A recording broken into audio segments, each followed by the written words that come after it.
I say to you that enlightenment is nonsense, you would not be happy with me. Well, so let's just say enlightenment is problematic. I recently had some comments on the channel about enlightenment, and I tried to look for them today, and they were all deleted. I found that strange. So let me just try and talk about enlightenment from my unenlightened perspective. What is enlightenment? From what I can understand, enlightenment is the idea that you realize that everything around you is an illusion.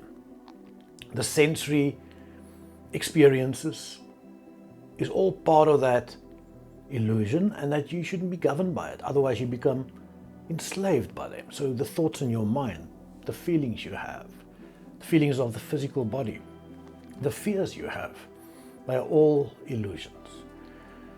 And by realizing that they are, having that permanent realization, you become enlightened, and in that also your ego will disappear or dissolve.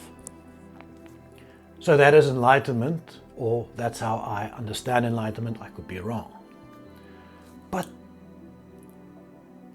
is enlightenment actually there? Does it actually exist as something real? And I think, no, it doesn't exist. So let's explore the problems I have with enlightenment. I've used the term in my previous video, but the term itself feels like a bit of trickery. It is a created thing that indicates a specific philosophy or a specific idea. Enlightenment is a dangling carrot in front of us.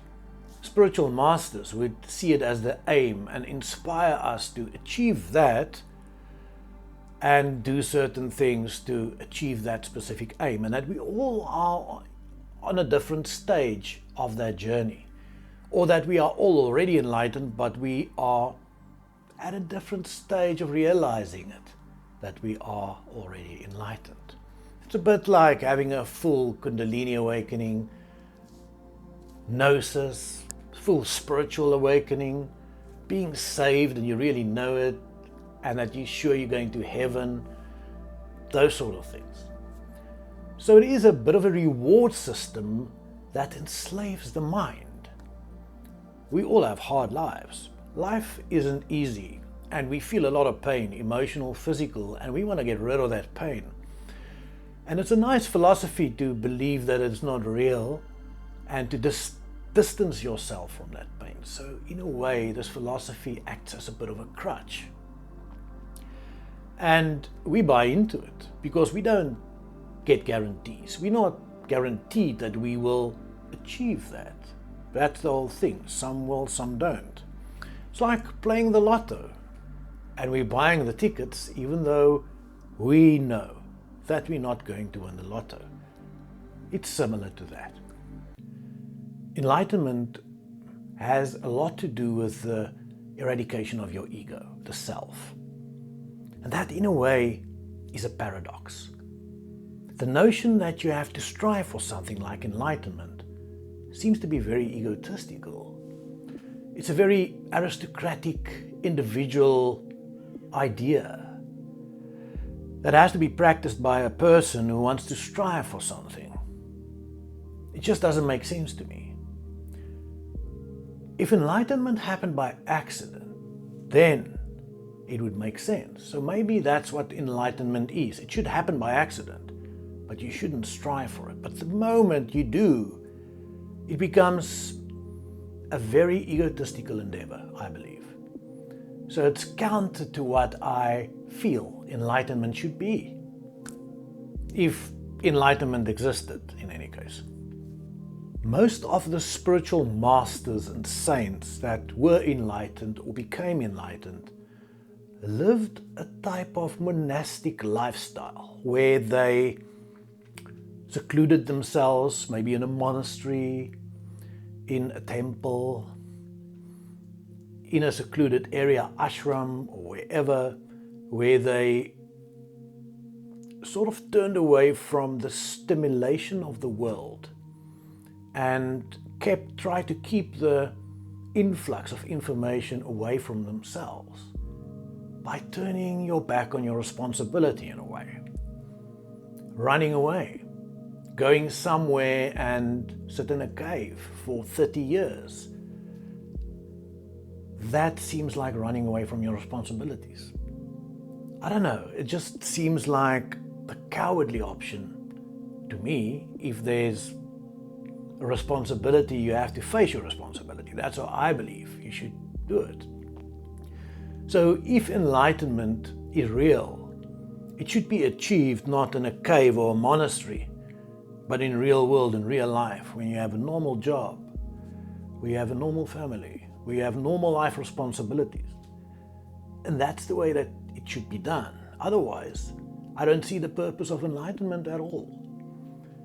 I don't think enlightenment has anything to do with secluding yourself from the stimuli of the world.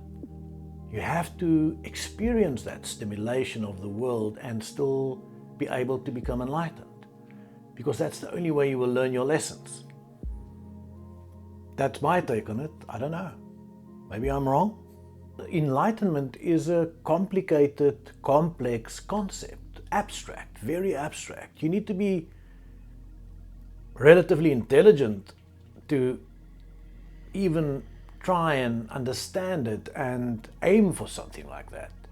It seems like it's only there for intelligent people, and that normal people cannot attain enlightenment. That's sort of what it feels like. That's why I feel enlightenment should happen by accident. Otherwise, I don't see the purpose of it.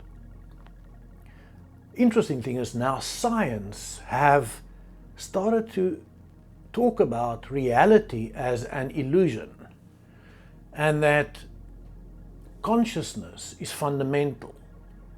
Consciousness creates reality. That to me is very interesting. It seems like spirituality and science are scaling the same mountain, and at the end they will meet at the top, realizing that they were actually looking for the same answer. If enlightenment is the quest to understand the nature of our existence, then I would gladly take up that journey. But if it's that egotistical journey to be special and to realize something that others can't, then I feel it's not a journey that I would like to undertake. In the end, if enlightenment happens by accident, I believe it can exist as explained, but then it shouldn't be a goal to attain or achieve. It should be something that just happens and no one knows why. Friends, thanks for watching this video. I really appreciate it. Please share your comments with me. Tell me what you think about enlightenment, your idea. You may differ from me. I don't mind. It's all fine. You may even be angry with me. You may try and tell me that I'm totally crazy. It's also fine. I don't mind. Tell me what you think. Share your views with me. Thank you. In the comment section down below, please like this video, subscribe to my channel. I would really appreciate that. Until we meet again, keep well, bye-bye. And remember, always keep an open mind.